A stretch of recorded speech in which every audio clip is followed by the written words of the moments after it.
Welcome to Full Stack Business Owner, where we're enhancing your full stack of skills to build wealth inside and outside your business. Today, we're talking about the latest news and what's important to Australian business owners. So if you're not already, make sure that you're on the newsletter. Newsletter is designed to enhance your skills. Charley sends it out every single week. So head over to fullstackbusinessowner.com/newsletter. Put in your details and receive updates every time we drop a new episode. Now, before we get started, let's cue the disclaimer. Charley here from Full Stack Business Owner. I need to let you know that Grant, myself, and the Full Stack Business Owner team are in no way, shape, or form qualified to give you financial advice or pick investment products. We highly encourage you seek out and engage the use of professionals when making financial decisions or comparing investment products.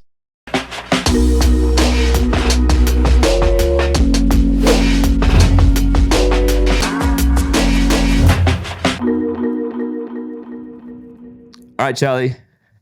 Looks like you're in a different background. What's going on? Have you moved, or is this just a new room in the house or a new desk position? No, you're absolutely on top of it, Grant. I mean, that's no surprise, though. I mean, you've been dealing with the carnage of me moving for the whole week, right? It's been a bit of a process. And I think anyone who moves house, it's like seemingly an easy job, but there's just so much that goes into it. So yes, I have moved. Yes, I'm looking for the same things 10 times every day. I'll give you an example of how it feels to move house. If you're, let's say, used to driving your car to maybe your mum's house or your parents or work, right? You drive your car to the same place. You're just on autopilot, right? And I think a lot of people don't realize they're in autopilot in their own home, like they know where everything is. But when you go to a new location or you drive to somewhere you've never been before, like suddenly you notice every street, like, oh, did I miss the turn? Is this the way? Like, how much further? I feel like my whole life is like that at the moment. Like there's a whole settling in process I'm going through. I do like that. It's funny when you said moving. All I could remember is like pitchforks in my ass. Just like, no, just don't want to deal with removalists like breaking desks and chairs and stuff. It's never a great experience. I'll give you the summary then. Like obviously still people I get messages and stuff, and my reply is, hey, look, I'm just moving house. I'll get back to you next week. And the greatest response I got is like one person said to me on Messenger, I'd rather eat glass than move house. It sounds like my type of guy. That's exactly how I feel about it. That's why like when I moved, I sold everything. And then when I moved back, I had to rebuy everything just because I didn't have to move it. Well, the feedback from your significant other, Hazel, right, was that was worse because not only did you have to buy new furniture, like so you moved, had to buy new furniture, then had to set up that furniture.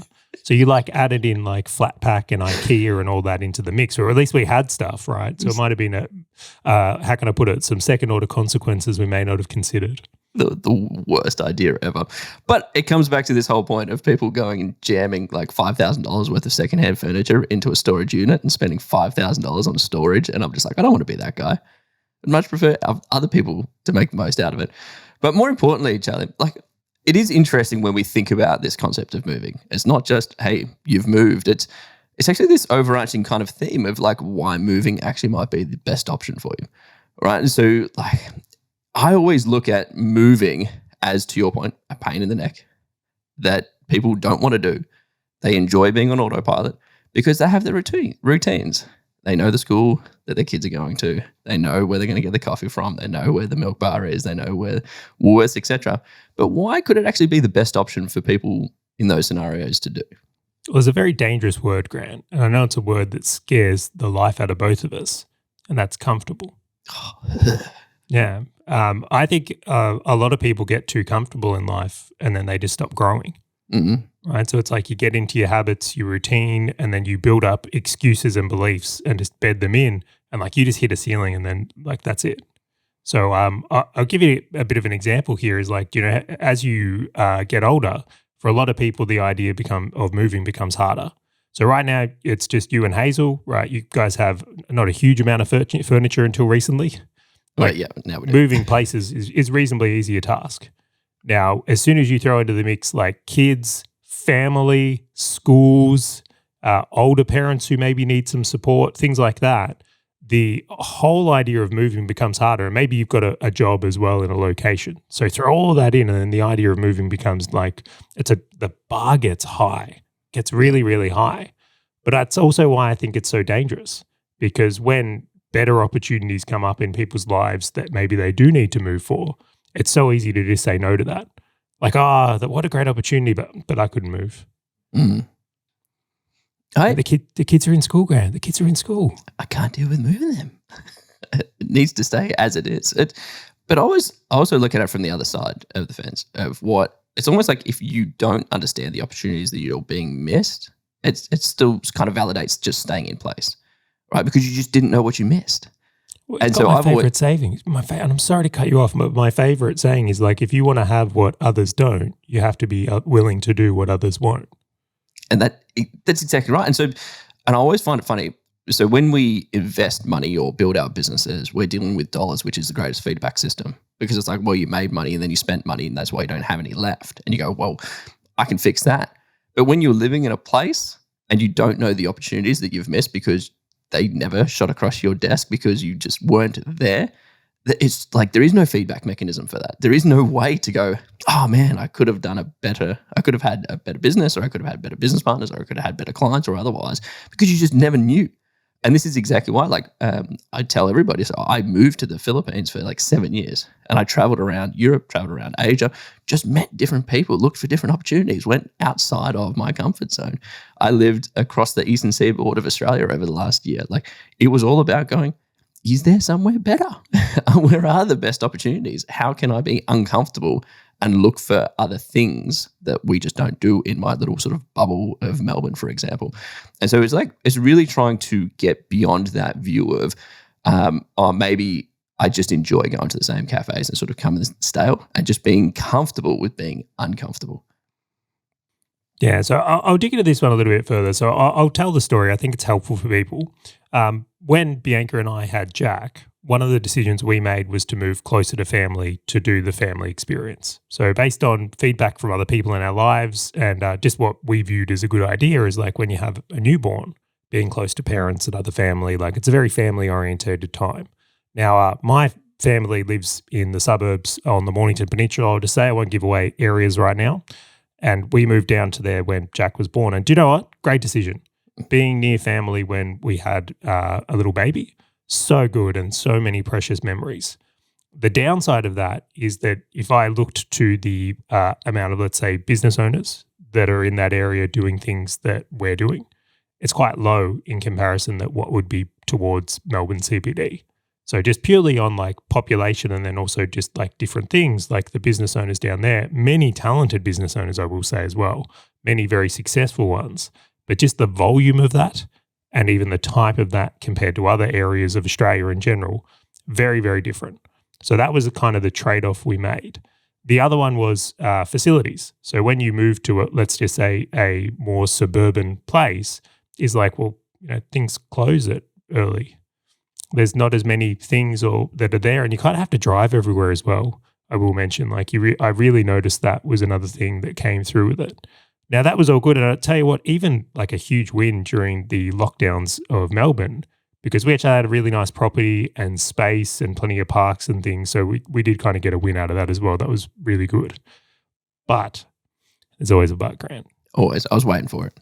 Yeah, so now we're kind of post that, and I think anyone who's been on the email list, hint, hint, if you're not on the email list, probably get on the email list. I write a lot of emails, but the point being is I've been writing in the emails just in the last, I'll just say for this year, that since we've moved into, I'll say, a post-pandemic or different environment, and what I really mean is that things are opened up. I realize the nature of what is going on is still going on in the world and all the rest of it. Things have started to fire up again. People are coming out, and the business population in Victoria is started to thrive again in a really big way, and opportunities and deals I'm becoming well and truly aware of, and suddenly my lack of proximity towards that has been very noticeable, where I'm looking at it now and I'm going, hey, I don't get me wrong, I'm having a good time in the suburbs, but there are opportunities to be in rooms, be it certain mastermind events, partake and be closer to people who are achieving things more like the things I want to achieve, and I'm not doing it. Yeah. And I liken it to people running towards just the opportunity. It doesn't even need to be, I'm going to move to Sydney because I've got a new job in Sydney, right? Like I see this as, to your point, there are potentially more business owners to network with closer to a CBD. Potentially there are more other sort of investment opportunities or people doing similar things within a CBD, for example, like Melbourne in your case. And I always liken it over in the States where people flocked towards like Silicon Valley, like all tech guys to say, I'm going to head towards Silicon Valley. Now they're all heading towards Austin. And interestingly enough, Charlie, if we weren't sort of doing the stuff that we do together, one of the things that was on my list with Hazel was actually going to Austin, Texas for like a year or two, because that's like the tech hub. And that was prior to me sort of getting out of like software and doing all that kind of fun stuff. Why? Dude, the opportunities. Imagine the business owners, imagine the conversations they're having, imagine the meetups, imagine the masterminds, all these things. And just being in and amongst that is just infectious, because it's so easy to jump and have a coffee with a founder that if you're in like the rural Australia, you're just never going to get those conversations. Even to the extent that last night, I didn't realize that there was actually a meetup with a guy, a group of business owners that I catch up with regularly. And I got a WhatsApp from one of my mates at like 6:30 going, are you going to come down to 7? And I'm like, oh yeah, well. And it was like a 5-minute walk. And so I'm like, I can take advantage of these opportunities because they're available to me, because they're in close proximity. And people will come into the city. And for people who don't know, I actually live in Melbourne CBD.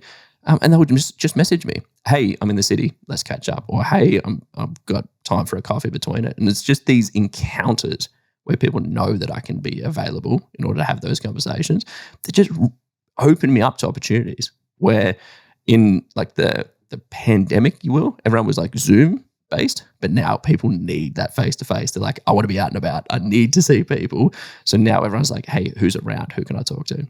I think need's a strong word there. I think that there's still plenty of opportunity online. I really do. But I would say this is like an additive. This is like an extra. So it's a whole different opportunity that exists, and like being able to seize it. And I know we've said opportunity like 4,000 times, but I'll frame this one of going, it's the opportunity cost in not being able to see these things that goes unmeasured. And I think for many business owners, they're looking at what they're doing and like they can, I did this activity, it led to this. We did this job, it led to this. But like, how different would it be if like once a week you went out for dinner with a group of very talented business owners? If you add that into your week, what would fall with the fruits of that? If you're missing out on that every week, is your trajectory really as good as you would think it is? So it's a massively interesting idea, and I think it's imperative. And I will also mention I moved to Brighton in Victoria, which is like not far from you at all, actually. I think we're about 15 minutes away now, maybe. Yep. Which was my reason number 2, is that we're doing a huge amount of stuff with full stack and in business, and adding in person for business is actually a massive additive for what we do as well. So it's enhancing the work we're currently doing as well. So maybe people listening at the moment would think if you're doing the whole virtual thing, which again, I've done for many, many years and successfully at it, there are still advantages and collaborations at things that come from in person that you might be able to sprinkle in or do differently. Yeah. And I will add sort of one point to the top of this. And by the way, even to the extent that I'll be at your house in a couple of hours' time to collaborate on more things. The people that are around you, like I know that you mentioned that you're in Brighton, I'm in the city, but like when I was up in Gold Coast, living up there for a bit, you know what I got pulled into very much so was fitness. Everyone around me is fitness.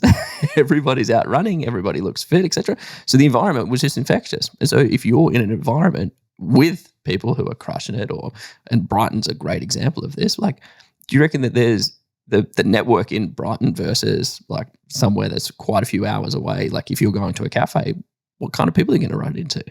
You're going to be running into other people who are similar aspirations, similar views.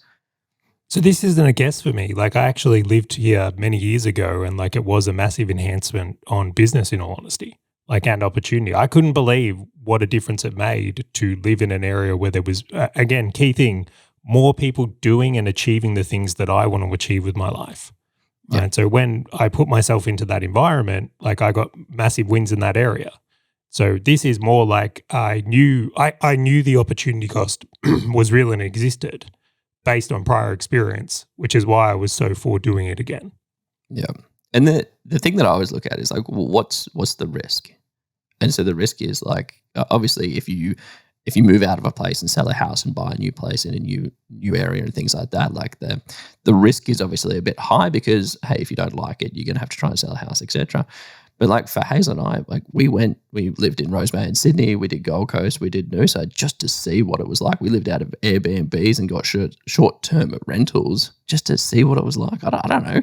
Maybe I love Sydney, maybe I love Gold Coast. And so for people listening, like, what's the worst thing that could happen, Charlie? Like, imagine you see this and you're like, oh, well, actually, and I don't think this is going to be happen. Actually, this is a backward step. This didn't open the opportunities. It's actually a worse environment and it actually didn't happen. Okay, move again. Like, it's not, these things aren't cemented in. They're not there forever, right? Like you can reverse this. You can go another area. You can go and move. So it's like, okay, sure. It's a little bit of frustration with moving kids to different schools and moving partners. And maybe if your partner works like physically in a spot, like you have to consider these areas. But the risk versus reward ratio, there's so much more in the pros column than there is in the cons column. That's for sure. Wholeheartedly agree. And I'll even go further into your point there. It's like it's that high bar again of moving it. I think the biggest risk, in my case anyway, was like partner unhappiness. So I think the thing is like pretend this me moving to Brighton was a really good thing for me and my life suddenly gets awesome. But if your partner, her or whoever your partner's is, life degrades, so that would be a risk that I think you really have to consider. Now, I don't think that's going to happen in my circumstance, but that is something I would wait if I was looking at that decision. But I really want to jump into this next point though, because I know we've got other topics to cover. So this is like we've pretty much opened up with the idea of talking about, curating your surroundings, making sure you're in an environment where you have the chance of being successful, being near people that are doing and achieving the things you want to achieve. Like if I wanted to be a fitness influencer, I would move to the Gold Coast because that's where it is. I'd tell everybody to as well. Yeah. But the next point here, and this is like I had a bit of a like sobering moment, I won't lie. One of the things when I was thinking about why moving to seize this opportunity would be a really good thing was that, right now I'm the one making decisions, or I should say me and Bianca are the ones making decisions about what Jack's opportunities are. So like we're about to put Jack into kinder and I'm like, this is Jack's first mastermind. Right, he's going to be influenced by the other kids. He's going to make friends. He's going to be around their parents. He's going to be around all these things. And I'm like, am I putting Jack into the best possible environment for him to be successful or the best opportunity? I can't guarantee his success. Right? I'm not trying to force an agenda or view on him. But like as a parent, I think that you sit there and you go, we all want the best for our kids. We all want to do the things that we can to give them the best shot at becoming the best they can in life, whatever that looks like. And I had to ask myself, I'm like, am I doing that or am I taking the comfortable, easy option of being around family right now? And I really kind of hit me, I won't lie. This is one, when you have those moments and it's like, whoa, kind of like you step back for a second. Yeah. And I came to the conclusion that I was taking the easy path based on family. And again, I love my family dearly. I'm not against them, rather than what might be the best opportunity for Jack to succeed. And I'm also, this is the second level of that, is anyone who's got kids will tell you they don't do what you tell them to do, they do what you do. Yeah. So if Jack sees dad taking it easy, getting it comfortable, not forcing himself to grow, not winning in business and really shaping up to do the best he can in life, well, is Jack going to follow suit? Yeah. So I was like, and when that was in, I was like, that's it, we're moving. We're up. Let's rip up these roots. Let's leave. It was to that point, funnily enough, like thinking about moving for Jack, and if you guys potentially have another child in the future, like I was even talking to a guy that I went through university and I studied entrepreneurship, so he's another business owner who lives in the same town that I actually grew up in, and my mum is a teacher of said town, so I introduced them. And interestingly enough, he cared so much about the school as being a mastermind for his child that he was interviewing 5 different schools in the area just to make sure that his child went to the right school. Because to your point, the area that you're surrounded in, you just need to make sure you are curating the best environment for the kids to grow up in. And so they went that step further where he thought he was in the area for the best for him and his opportunities. And he's like, now I just don't want to just slap a school that's like super close to us. I'm going to find the best one for my child to make sure that they are going where they should be going. Right. So how much do you believe environment counts here? Like I honestly believe people can be successful in any environment, but it really seems like this is an easy win for a lot of people. Like how would you weight it, environment as a factor versus, let's say, genetics? Yeah, it is interesting because the overused cliche is that we're made up of the 5 people that we surround ourselves with, or the 5 people closest to us in our network. And I see that environment is really that. Like in a previous episode, we spoke about partners who's like one of those 5. But the surrounding yourself with is not just a friend that you had in high school that you talk to like once every 3 months. It's who do you continually catch up with? Who do you talk about those deep things? And I always find the proximity creates the conversations because you're going to catch up with them for dinner because it's not laborsome. You and I can have a phone call and be like, hey, do you want to do dinner? I'm like, yep, cool, no worries at all. And 10 minutes later, we're having dinner. Right, where if you're outside of that proximity, like as much as people have done it over the last couple of years with shared dinners over Zoom calls, they're just not the same. It's not the same. So having the coffee, having the dinner, having all of those things, I think that is the key part that I will add to my weighting. But I believe that being comfortable with being uncomfortable to create that environment around you is just as important as having a partner that supports you in your business journey and investment journey, because you are looking around you as the basis of the possibility of success. Like you're sitting in Brighton, one of the most expensive suburbs in Victoria, I will argue, and you're walking around seeing other highly successful people. Like if you are not at the similar level, you will be asking, hey, like, how did you get there? What are you doing? You'll always have that drive. You'll always have that reminder, that thing to say, hey, I am uncomfortable here because I'm not at the same level. So I'm going to start pushing. Did see a new Lambo yesterday. Did see of course, you. It was probably your next door neighbor. But this is the thing, right? It's not about. It's not about the cars, right? It's not about the cars. I always don't want to put that in, but it is ironic nonetheless. But how many? So here we go. How many property investors or people who have got businesses or otherwise do you think exist in Brighton versus a rural Victorian sort of town? Yeah, significant. It'd be 10x compared to where I was. And so just like the environment, just brushing the shoulders and just going, oh, what are you doing? Hey, man, I've seen you here twice. Like, what do you get up to? Yeah, I'm on my soapbox, Charley. Like, get me off. All right. Well, I'll tell you what, we'll leave this topic on this one here. I just think if you're a business owner, just ask yourself this one single question. Are you in the location and proximity to the place where you have the chance of being the most successful in your life? And if the answer is no, really consider moving. Really consider it. Where is the opportunity sitting? Yeah. All right, Charley, let's wrap this one up. So for everyone tuning in, be sure to check out for upcoming episodes. And also, if you're not already, make sure that you're on the newsletter.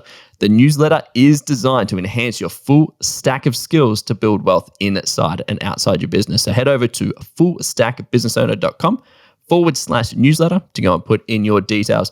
And if you did enjoy this episode and you actually are thinking about moving or shuffling things around, make sure that you do share it to your significant other, to family members, to other people in business to say, is this a thought that we should be thinking about? And I just want to say thank you again for joining us, and we look forward to catching you on the next episode of Full Stack Business Owner.